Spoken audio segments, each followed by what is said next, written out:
Grande. Woo! And we're at GABF. It's the largest beer festival in the United States. Right now, we're looking at over 400 breweries pouring over 2,000 beers. There's over 50,000 people attending. It's the absolute best festival in the United States. We're going to be talking to some of the brewers. We're going to be talking to some of the medal winners. It's going to be an absolute fun time.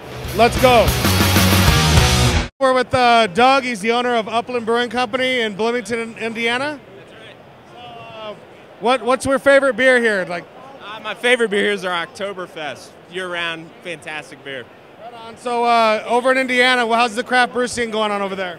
Yeah, it's developing. It's not quite as big as out here in the West, but it's looking good. So we're having fun. Right on. So you guys got any uber special beers that you'll be pouring this weekend, or? Yeah, so we brought out our some of our lambics and our sours. So every day we're going to pour a little bit of our lambic. So come back at 7 and try our kiwi. Well, it was nice talking to you, and hope you guys have a great fest. Cheers. Cheers. Yeah. We're at the X-Communicated Mormon Drinking Team booth. It's one of the more unique places that you'll find at GABF. I'm here with Hippie, who's one of the founders. Tell me a little bit about what you guys are doing. So we started this about 10 years ago. We all went to school together in Utah, and I hear they have really great drinking there. oh yeah, the drinking in Utah is just awesome. But really, we came here 10 years ago. We ran into some guys, and they had some kind of drinking team shirt on. And the next year, we were like, we should start a drinking team. And because we were living in Utah, it just kind of made sense. And ExMormon Drinking Team, it's just kind of a play on words. We thought it was pretty funny. So we made 20 shirts, and a bunch of us came down, and everybody we ran into was like, dude, where'd you get that shirt? And I'm like, well, we made them. So the next year, we made 50 shirts, and we sold a few, and then we just started doing it all the time, doing a couple beer fests and doing different designs every year, and it just kind of grew from there. So do you ever have people that walk up and throw their Book of Mormon at you and call you names? No, not quite that bad, but usually about one time per fest that we go to, we'll get somebody that's usually they're pretty lit, they've been drinking a lot of beer, and they're pissed about it. And like I always tell them, I'm like, we're at a beer fest, not a church parking lot. There's a certain niche market that we're targeting here, and I'm really drunk and I don't like what you're doing, and exactly. And those are always fun arguments, but it's all good. It's all good. Right on. I get a kick out of your shirts every year. I always try to come by here and laugh at the different designs you got going on. So I just cheers to you guys, and hope you do well this year. Cheers. Thanks, man. We are here with, who are you and what do you do? Alejandro. I work at High Time Wine Cellars. I'm a beer geek. Sweet. I love High Times. I'm from Orange County, so that's my go-to place for beer. So what are you drinking? I don't even know. Some IPA. Something with hops in it. Lots of hops. Something from the Pacific Northwest. Yeah. Awesome. Yeah, same here. I think I have the IPA. Cheers. So how are you liking GABF? It's great, man. Just it's kind of a lot of people. It's hard to get around, but I'm just running around like a madman, filling up my glass. Had lots of sours. Jolly Pumpkin's rocking it. Oh, nice. Yeah, Jolly Pumpkin, Ithaca, they're both really good. That coffee brand stout from Bourbon County, the Goose Island, oh my God. Oh, nice. That was like a shot of espresso, woke me up before I had to go have some more sours and hoppy beers. Right. It's great, man, I love it. Awesome. Well, thanks for doing some spots with us. Oh yeah, look at this thing. That's Yeah, I just picked this up. I just picked this up at Oscar Blues. No, it fits perfectly. there, yeah, I know. It's awesome. Yeah. Cheers. We're over here at the Bison Brewing booth with Daniel Del Grande, who is one of the best brewers in Berkeley. How you doing today? I'm doing very, very well. Nice to see you guys. Right on.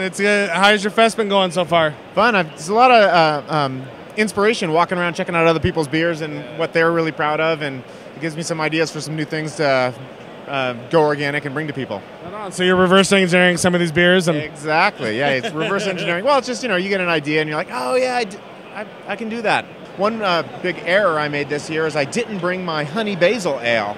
And all these people remember from last year, and they're coming, honey basil, please. What? No honey basil? So it turns out it's a beer that was way more popular than I thought it was, but it'll be back next year. Yeah. Right on. Yeah, I actually bought a new kegerator. And I was shopping online at High Times, and my wife was there and looking at all the kegs. She goes, oh my God, they had the honey basil on a 5-gallon keg. You have to buy that beer. You have to buy it. I'm like, all right, I'll get a keg of it. Calm down. She just loves that beer. So we really like what you guys are doing. What do you got? You got all your beers entered in this year? Just my IPA and chocolate stout are the two beers I put into the fest this year. You got your fingers crossed? What do you think your chances are? Oh, it's a little bit of a crapshoot. The best thing that I get is when I find out I've advanced to the medal round. Maybe I didn't win a medal, but for me, I can read the judges' comments and see what they said about it, and it's nice to know that you at least got out of the bottom. It's enough to be nominated. Yes. Thank the committee and all the judges. I want to thank all the guys that didn't vote for me. Yeah, you, and you. I'm looking at you. Right on. And you tried to get them to create an organic category? No, actually, I don't think there should be an organic category, because organic beer should be just as good as any other beer. In fact, 3 years ago, when I got the gold medal for the Saison, Eel River got a couple, and there was something like 5% of the gold medals went to organic beer. So we don't need our own category. Nice. We can compete right up there with everybody else. well, thank you very much for taking some time. Cheers. We got our fingers crossed for you. We hope you win some. Lauren Salazar and Chad Yakobson? Yakobson. It's not with a J, it's with a Y in my head. Lauren, you are obviously like a known expert taster. We just sat and watched your sour panel, and the way you described sour beers was awesome. So talk a little bit about what you do with tasting. I'm a sensory specialist, and my job is to take something so fun and whimsical and festive as drinking beer and take it and squash it down into specific chemical attributes and put it through statistics. And yeah, that's what I do. So you're like Willy Wonka's accountant. Yes, exactly. Yeah, exactly. Somebody's got to do it. You guys can have all the fun. You just sit there and look pretty and drink, and we'll take care of the rest. Excellent, excellent. Now, you have obviously been to many GABFs. So talk about when you come here, what do you look forward to when you come to GABF? GABF to me is like my high school reunion. If I actually liked people in my high school, sorry, but Columbus, Georgia sucks. But when I come here, I just enjoy seeing all my friends, and like they're basically kind of my extended family. And my favorite thing to do here is at every single booth, ask one person what the hidden gem, what their favorite beer is, and you just go straight over to that booth. So Chad, do you deal with Brettanomyces specifically? And my immense interest is in Brettanomyces and Brettanomyces fermentations. So nerds, And when dealing, like, Brettanomyces has obviously become all the rage in the craft beer community. Do you feel like that's going to sustain itself, or do you think that they're going to be fickle and kind of go back to the old roots, or how do you think the Brettanomyces is going to hold up over the next few years?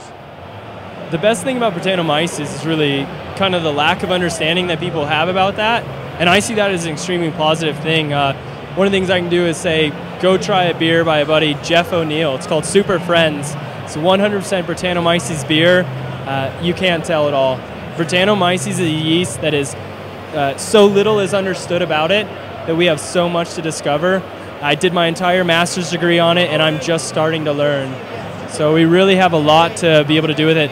Making IPAs, secondary fermentation is an entire new thing. So we can take these sour beers, it's what Lauren does, she's phenomenal at it, and we can make these really clean beers with it too. And so brewers have many places to go with it. It's like the same amount of hops that are coming out, the same amount of Brettanomyces strains are coming out, and it's the rage. People love it, and it's making some really creative beers and really showing what American craft brewing is. It's why American craft brewing is what it is. I think right now, 3 of my top 5 beers are all Brett beers. So, and they're longtime favorites of mine. So I look forward to seeing what you guys do with that. So thank you both for taking some time with us, and enjoy the festival, and cheers. Hey, thank you. We're with Ron Jeffries from the Jolly Pumpkin Brewery, an amazing brewery that makes amazing sour beers. And if you've never had one, you need to kick yourself in the face. You need to kick yourself in the face and go get some sour beer, because they're amazing. Ron, talk a little bit about Jolly Pumpkin and what you guys are doing. All right. Well, at Jolly Pumpkin, if you're not familiar with Jolly Pumpkin, we do 100% oak-aged beer. Everything we do is aged in oak and is sour with naturally occurring wild yeast and souring bacteria. We have a primary fermentation in stainless steel, and after that, everything goes into the oak. Right on, right on. So we just got done watching you do a sour panel and talking about sour beers, and you seem to really love brewing sour beers, and I think kind of the fun that's involved with it and creating those. And what made you decide to do that versus the typical styles that you see out in the normal craft beer market these days? Well, that's a great question. When we started Jolly Pumpkin, at that time I had been brewing for other companies for about 10 years. So I had brewed plenty of of beers of normal style. I had done a few sour beers at some of these other breweries, and it just struck a note. It was a passion. It was something that I really wanted to explore. At the time, Jolly Pumpkin has been open almost 7 years, and at the time, really, there weren't very many people doing sour beers and oak aging, and there was certainly no brewery that did 100% sour and oak aged beer. And we saw that as a niche that we could get into and sort of claim and move on from there. What we didn't realize is that the reason no one was doing it was because the demand was a lot lighter than we anticipated. So it's great to see what sour beer has grown into and how many people are really excited about it. It's just wonderful. Right on. So what can we expect from you guys in the future? Well, more sour beer, I would think. But we're growing and we're expanding. I think in our near future, I'd like to see a bigger brewery so we can make more of our beers and share them with more of our fans all around the country and even the world. That would be awesome. Fantastic. Well, thanks for taking some time out with us. Enjoy the fest, and cheers, brother. Thank you. Thank you. So we're here at the Farm to Table Pavilion, and with us right now is Charlie Papazian, who everyone knows is the president of the Brewers Association and also the father of home brewing. So for both of those things, I would awkwardly hug you, but I think you might hit me, so I'll just say thank you. I'll hit you anyway. How are you enjoying the festival this year?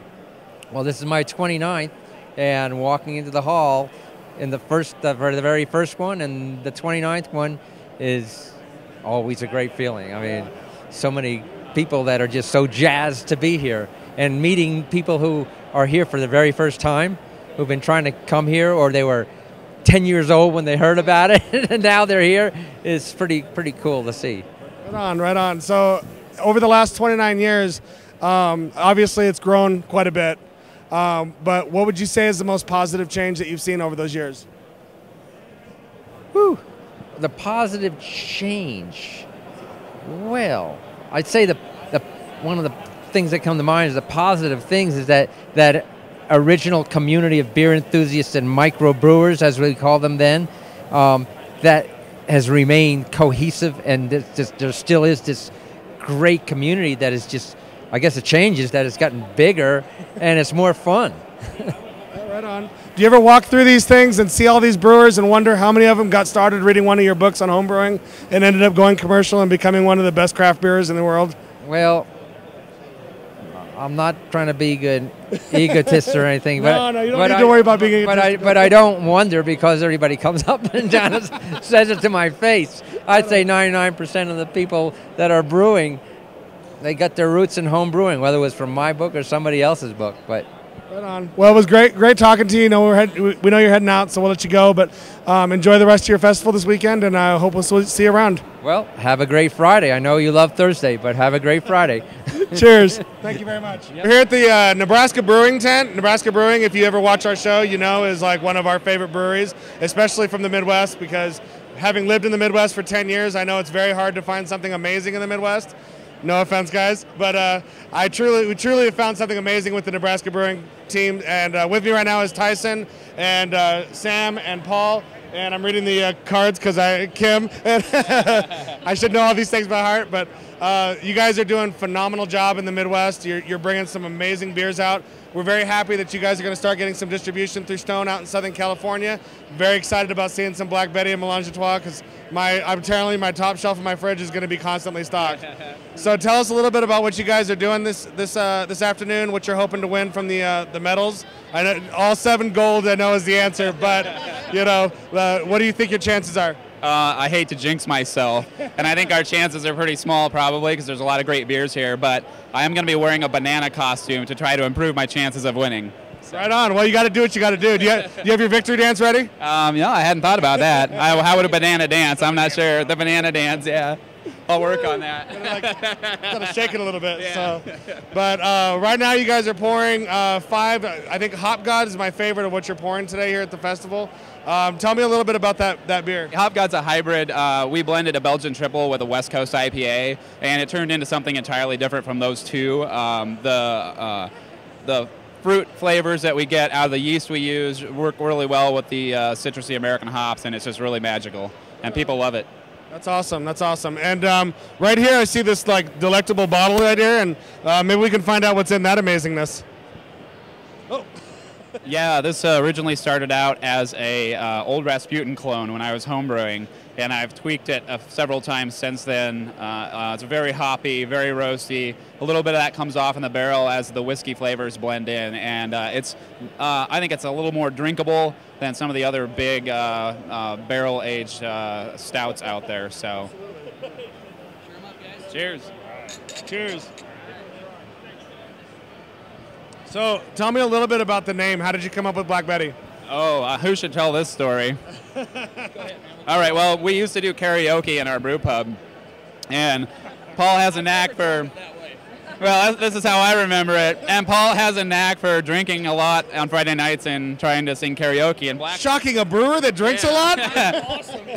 And yeah, one of Paul's favorite songs to do at karaoke is Black Betty. Whoa, Black Betty, bam-a-lam, whoa, Black Betty, bam-a-lam, Black Betty had a child, bam-a-lam, the damn thing gone wild, bam-a-lam, she said a word not of mine, bam-a-lam, the damn thing gone blind, bam-a-lam. So, I don't know, it just kind of, it stuck somehow with the black beer. Not quite ready for a version of it today, though. Maybe with enough. Come on. Maybe with enough beer, he'll karaoke and have a good victory dance. Excellent, excellent. Well, cheers to you guys. Good luck this afternoon. I'm rooting for you. So we're over here at the Cigar City booth. I'm here with Joey, the brewer of Cigar City. Talk about a few of the beers that you brought over here this year. Well, first, I'm actually the owner. My head brewer is Wayne. I've been doing that all day today. It's too much beer at GABF. Today we brought, let's see, the Highlight India Pale Ale, which is our flagship beer. It's our core beer. We do more of that than anyone else, so that one you just kind of got to bring out. We also brought the Oatmeal Raisin Cookie, which has become a really popular beer that we're going to start bottling pretty soon. We brought the Marshall Zhukov's Imperial Stout, one of my favorite beers that we do. It's an American Imperial Stout, about 11.5%. And then we brought also the Guava Grove, which is a saison that we brew, and we do a secondary fermentation on guava. And then the beer that we're drinking now is the Final Push, which is Marshall Zhukov's Imperial Stout aged on Kopi Luwak coffee, vanilla, and Peruvian cacao nibs. That's awesome. Yeah, I had this yesterday, and I have to say it was the beer that stood out in my mind for the entire fest. It was fantastic. Thank you. So even the Marshall Zhukov is an impressive beer, and I always hear people say like, "Oh yeah, I had that Russian beer from Cigar City," and that's kind of how it's gotten its status. So. You guys have everything entered? You got everything else entered in the competition? Well, those five, yeah, we did enter. We also entered Big Sound Scotch Ale, which is a non-peat Scotch Ale. We entered the Cubano Espresso, which is our lighter coffee beer, the first coffee beer we did, and it's basically a brown ale / brown porter aged on Cuban-style roasted espresso beans, which they have a higher sort of temperature roast. It's a little bit different roast than typical espresso roasts. We also entered, our regular Maduro Brown Ale. I think we did one too. We did a total of 9. What's that? 6, 7? This is your first year here at GABF? Second year, actually. Second year, yeah. We won a gold medal on our first year last year, and then this year is actually really cool to me, being a Florida guy. I think it's a record. I don't know. Maybe someone at the Brewers Association can check, but we've got 5 Florida breweries on the floor. And I think another 3 or 4 competing. So that's for Florida, that's a major big deal to have 5 breweries actually at GABF at once. So I'm really geeked about that. Yeah, the Florida beer scene is slowly coming up, and I think it's going to really be an impressive scene once it gets into full swing. So I think that you guys are kind of leading the charge for that. And so for that, I say cheers, and thanks for taking the time, and have a good fest. Cheers, man. Take it easy, Steve. So we're over here with the Funkwerks booth. They're from Fort Collins, Colorado. And we were actually sent over here by Lauren Salazar, who is the taster at New Belgium and probably one of the most renowned tasters, who told me, this is my new favorite brewery. Please go over and talk to these guys. So that is a huge compliment. And I was like, yeah, I got to do it. But you guys aren't even open yet. So tell me a little bit about Funkwerks, what you guys are doing, and where you see yourselves going in the future. We are a saison-only brewery in Fort Collins, Colorado. We primarily use organic ingredients. We're going to seek certification here this spring. We always want to stay small, but we're kind of focusing on this saison niche, and we're in a great beer town to do it. I mean, with New Belgium's kind of paved the way for us. Everybody around town knows what a saison is, so we're really a good fit there. Awesome. So for people in the Fort Collins area, when can they expect to find your tap room and get in there? Our tap room will be open in December. Early December is what we're shooting for. And then we're going to start distributing around there around January, February. Now, you're the primary brewer, and so are you doing mostly Saisons, or are you going to be doing some other stuff, or what kind of beers are you looking at doing? Well, Saisons are such a varied style that we don't feel we're hemmed into it. So we're basically building ourselves as a Saison-only brewery, but we're going to do lots of variations and eventually get into barrel aging and that kind of stuff. So we just want to experiment with style. That's the staple of the craft beer industry, is just finding what you like and then taking it and blowing it up into something completely different. So I really like this. This is, what am I drinking actually though? Funkwerks Saison. It's our flagship beer. I think it's what we do best. Right. This is an extremely clean, extremely refreshing Saison. It's simply amazing. So I have to give it up to you guys. That's amazing. So I wish you guys a lot of luck at the festival, and can't wait till you open. I got to stop out at the tap house. All right. Thank you very much. Cheers, guys. Thanks. Cheers. Oh, hey, look, it's Todd Parker from Copper Canyon. Todd, what's going on? Oh, I'm just here drinking some beer. Great American Beer Festival. Life's good. Yeah, it's the Saturday afternoon session. It's members only. We're still about 5 minutes away from it actually being open, so the place is empty. This is the way the Great American Beer Festival should be for me, as far as I'm concerned. They should just let me in to come in and drink all the beers.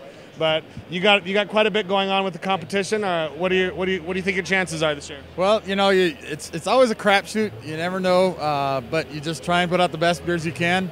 I'm hoping for something, definitely, but you never know what's in the judges' minds too. So, you got your victory dance all ready to go and everything? Ooh, yeah, baby. All right, well, we're trying some of your Maibach right now. And I think this is the first time I've had this, so. It's a nice beer. I mean, I like it. It's got nice noble hop aroma. It's got a real clean malt character. Very, very easy drinking, but very tasty. I like it. Very good beer, though. Right on. So for anybody who might be driving through the Michigan area and maybe they've been here to your booth and whatever, what would you say that they should definitely make an attempt to try at your Copper Canyon place? Well, right now we have actually a double IPA that's just fantastic. I refer to it being irresponsibly hoppy. It's a rye IPA, so it's got lots of rye in there, got lots of hops, real citrusy, got a little piney notes, and oh, it's beautiful. I just put it on the other day. We got our summer zest on as a seasonal. It's like a wit with orange peel, lemongrass, ginger, and honey. And then I've got the latte on for a little bit, but coming up soon we'll have the Rocktoberfest. This is not your easy listening Oktoberfest. This is no Gordon Lightfoot here. This is actually rocking AC/DC, kick ass 8% Oktoberfest, or more. I call it a Doppelmarzen actually, and which I guess was an ancient style, sort of not too ancient, but Right on. Well, we're pulling for you. We hope you win gold and silver and all the medals you can get. So thanks a lot for taking some time, and good luck this afternoon. Thanks a lot, guys. You rock. We're with Brian Yeager, who is the renowned author of Red, White, and Brew. You might also have seen him on an epic episode of New Brew Thursday. Yes. With this. It's all love, yes. So, Brian, how are you enjoying the fest? This is kind of my favorite event of the year, or at least top one. And I don't know, it's all the beers that you read about online, that you dream about, that you cream about, and here they are, all under one roof. Right on. Yeah, it's a great experience coming here, because it's true. Like, you see all these beers talked about online, you can't get access to them or whatever, but they're being poured here. So what are you looking for the most right now? Every year I say I'm going to come with some kind of strategy. I'm going to go, I'm going to find all the smoked porters there, or I'm going to do all hoppy beers. And then, you walk around and all that goes out the window, and I want that, and I want that. So I've had some pretty good sours. I've had some pretty good barrel-aged stuff. I love anything aged in bourbon. Of course, it's GABF. I have to try the Blue Moon peanut butter beer. So that's the thing. Even Blue Moon, even the Miller Coors group, they kind of bring their A game. I love how they break it up by region here, because in a sense you want to go and show support and respect to your local brewers and say, hey, I live near you, I love your beer, just wanted to say that. But at the same time, it gives you an opportunity to try breweries from places in the country you've never been, you'll probably never go. I mean, I've been to nearly everywhere, and I still walk around and go, never heard of you, never been to that town. So it's just it is a magical opportunity. Absolutely. Well, thanks so much for taking some time with us. We'll let you get back to the experience. And cheers, brother. And by the way, congratulations on the recent nuptials. So. Oh, yeah. All right, let me get the story, and if I can. So my girlfriend, Kimberly, came to her first GABF back in 2008 when my book came out. And she was hustling outside the beer enthusiast bookstore. And one guy said to her, like, why are you working so hard? I don't even see a ring on your finger. And he came in and bought a book because she was really hustling. And I said, every book you buy is one step closer to a ring. And then last year, as we were driving out from San Francisco, I popped the question in the Grand Canyon on the way, like days before GABF. So this is our 1-year anniversary of getting engaged, even though we just got married a couple months ago. That's an awesome story. That's great. Your wife, not girlfriend anymore. Your wife's awesome. We loved hanging out with you guys. She'll be here tomorrow. Right on. So we'll definitely have to see you guys and catch up again. So I'll make her watch that because she loves when I tell that story.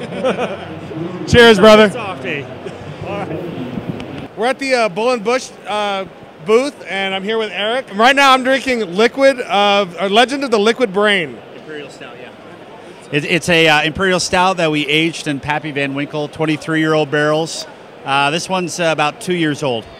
Yeah, the nose on this is insane. I love it. I took the first whiff and I was like, wow, that's crazy. And it's very smooth. It's got some nice chocolate notes on it. And talk a little bit about like what you guys are doing. Bull & Bush I saw you last year at this fest, but I haven't heard anything about you since then. So talk a little bit about what you guys are doing and where we can find you. Well, we're really small, a small brew pub. We don't bottle any of our beer, so that's probably why you haven't seen us out. But most of it is sold in the pub, but we have about 10, 12 accounts around Denver.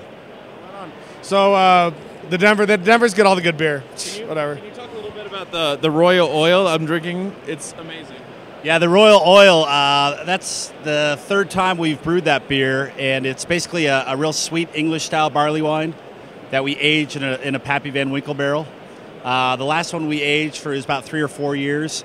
So this one's got about a year on it. It's only a baby right now, but you get those chocolate, cherry kind of flavors coming out, which kind of a house flavor of that beer. Right on. If you have a sweet tooth, this is a great beer. Yeah. That would be like an awesome and a snifter, like after dinner dessert beer. That's the ultimate dessert beer for me. All right, so tell me a little bit about your name and your logo, because it's a little bit different than you normally see. So, well, this is our main poster that when my dad and uncle started the Bull & Bush back in 1971, they wanted to build a English-style pub. And the Bull & Bush is a very famous pub in London that dates back to about 1645. There's a very, very famous folk song called Down at the Old Bull & Bush, written about the pub.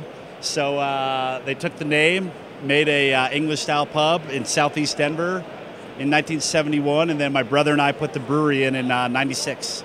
Right on, right on. Well, the next time we're in Denver, we're definitely going to have to stop by and check you guys out, because this is amazing. So yeah, we have about 20 beers on tap right now. We do brunch tomorrow, so if you guys are still in town, really good brunch on the weekends. Right on. That's awesome. Well, thank you very much, Eric, for taking some time. Cheers. Cheers. Enjoy your fest. Thank you very much. We're with GIS Brewmaster on Twitter.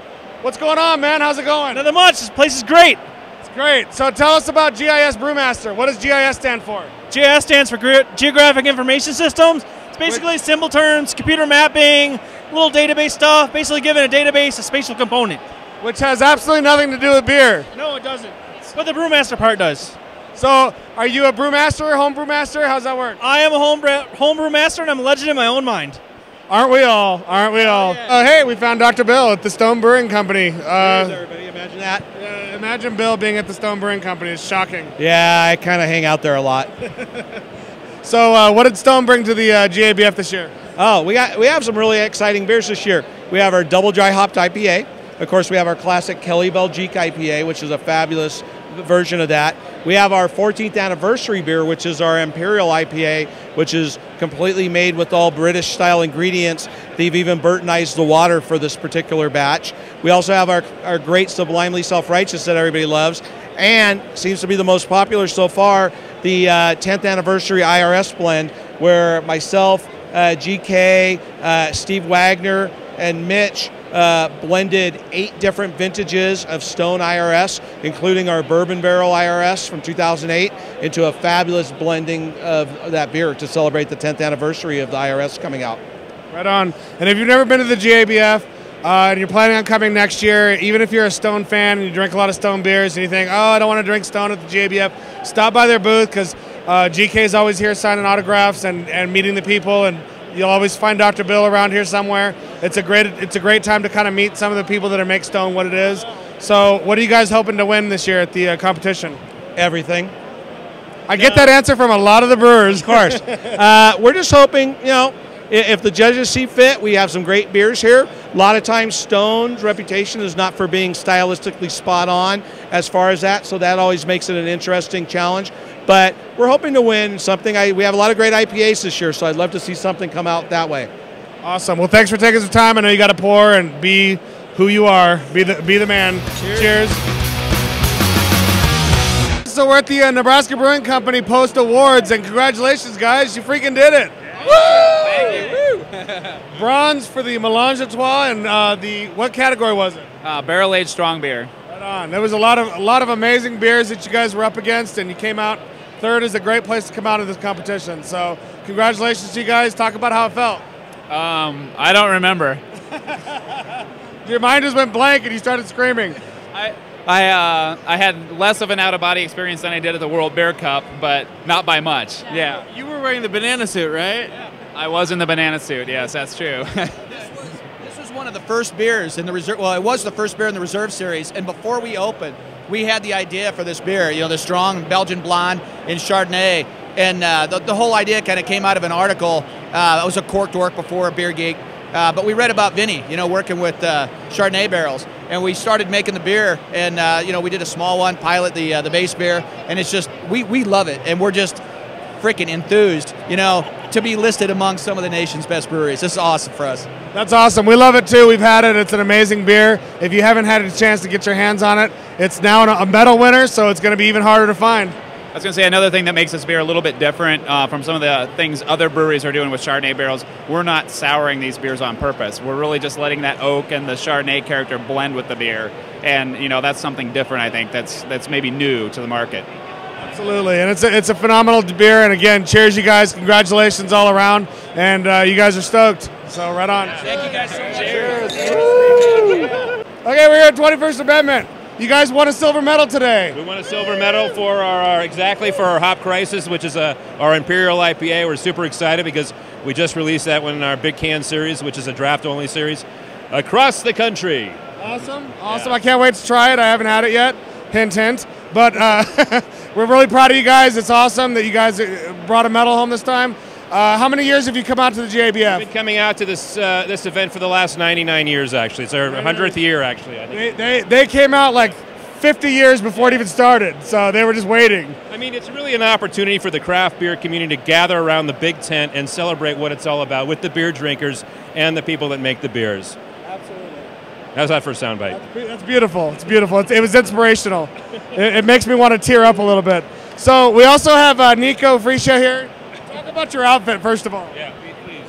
Well, what is there to say? I'm just looking good. That's all I got to say. No, I actually have a rotating selection of watermelon outfits that I go through. My mother knitted this vest for me just for this event. The hat is one of about 7. The sunglasses are great, except I can't see anything, so I frequently fall down. But the girls love it. They like to come up and rub the fabric. Any chance to get women to come up and rub you is a win as far as I'm concerned. Woo! So, Zambo, talk about what it's like to work with two of the craziest brewers on the planet. It's spectacular. They give me all the freedom that they've built the whole enterprise to give to the whole community, and it's just a blast. I'm doing new stuff all the time. We're doing some of the classics like Hop Crisis, which the public obviously liked a lot as well. The judges liked it just as much, so we're pretty happy with it. And guess what? The new guy gets to wear the medal. Oh, fringe benefits, that's nice. So I always have to ask you this because every time I see you, when am I going to get some monk's blood down to LA? December 1st. Thursday. Thursday. Woo! It'll be a new beer on Thursday. Absolutely. Woohoo. All right. Cheers, guys. Thanks a lot and congratulations. Cheers. Cheers. All right, we're here with the brewery, and oh my God, gold medal for Utart. That's fucking awesome. How do you guys feel? Pretty good. Tyler's like, yeah, whatever. Whatevs. Obvi, we were going to win. We feel awesome. Yeah, it's a great accomplishment for us, and shows that a young brewery can make old beers. That makes sense. You guys freaking rock. You're as young as you are. You guys are really taking the beer scene by storm. We're really proud of you in SoCal. We can't imagine anybody else have taken that gold. So congratulations. Cheers to all of you guys, and keep doing amazing things. Thank you. All right, so we're here now with Julian Shrego and Gabe from Beachwood Barbecue, Beachwood Brewery, winner of a gold medal for Panzer. Silver, but Silver. yeah. Well, it's a gold medal in my book. Thank you very much. Talk about how that feels, man. It feels amazing. The guys at Port Brewing have always been really, really awesome to brew with. It's an honor to brew with them every time. They decided to make Panzer a seasonal beer for them, summertime, and they did an amazing job with the beer. Those guys are top notch, and they're good to everyone that they work with. Yeah, Pizza Port really just swept it today. They were just winning everything. It was like them and Firestone Walker just all over the map. And I'm so happy for them. And it's not a surprise if you have their beers regularly. The quality is always there. And they're once again raising the bar, setting the bar, whatever you want to say. But so, Gabe, if you had any doubts about Julian being your brewer, how do you feel now? I had no doubts ever, but it just reinforces how this is just a taste of things to come. So we're with the Taps Fish House guys. Hell yeah! Woo! You guys like swept it. What's going on? Talk about what just happened. We don't really know. We have no idea. We don't know what happened. Literally. I expected to see Pizza Port up there. Yeah. So when they called Taps, because it's a new category, I think we got lucky. So. No, it's not luck, dude. It's just great beer. You guys are doing an awesome job, and it's a well-deserved victories for all of you guys. And I'm not astounded, but I'm significantly impressed. So you guys have done great. We saw Allagash White as the bronze, and we're done for Belgium White, and so we took that. That was the gold. Oh yeah. Yeah. So outline what you got today. What did you win today? We won the gold for the Belgian Wit. Remy, named after a buddy of mine, for the Bourbon Barrel Aged Imperial Russian Stout. That was awesome. And the bronze for the Schwartz. We were standing behind you when they announced Remy, and we saw how excited you were. And I was like, oh my God, that's such an awesome moment. Like, how cool is that to be like, oh my God, that's my beer. How did that feel? Unbelievable. It's amazing. I mean, Absolutely my buddy amazing. Remy looks like Blue from Old School, so we're going to bottle that up and put his image on it. It's going to be fantastic. So, it's very cool. I'm speechless, man. I don't know what to say. I have a hint of what Matt Bernaldson and Vinny Chilurzo feel like. Just a hint. It'll probably never happen again, but we'll take it. Oh, no. You guys are going to be here every year, and you'll be winning medals every year. So you guys are awesome. We're so happy that you guys won, and we can't wait to try some of this beer again now that it's a gold medal.